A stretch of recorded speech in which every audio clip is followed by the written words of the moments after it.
নমস্কার বন্ধুরা, আবারও আমার চ্যানেলে আপনাদের সবাইকে স্বাগত জানাই।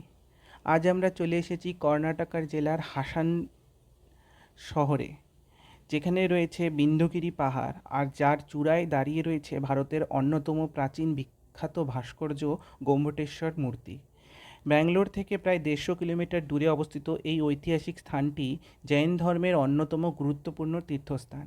প্রায় 57 ফুট উঁচু এই বিশাল মূর্তিটি বিশ্বের প্রাচীনতম ও অন্যতম উঁচু মনোলিথিক স্ট্যাচু।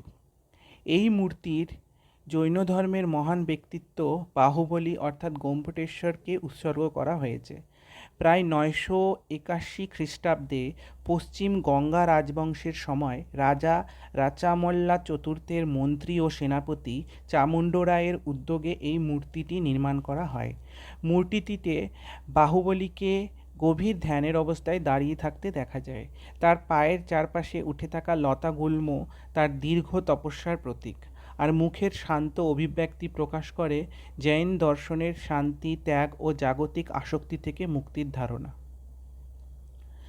মূর্তিটিকে দেখতে হলে বিন্ধ্যগিরি পাহাড়ের সিঁড়ি বেয়ে উপরে উঠতে হবে। পাহাড়ের চূড়ায় পৌঁছানোর পর গোমটেশ্বরের মূর্তির পাশাপাশি চারপাশের বিস্তীর্ণ প্রাকৃতিক দৃশ্যও দেখা যায়।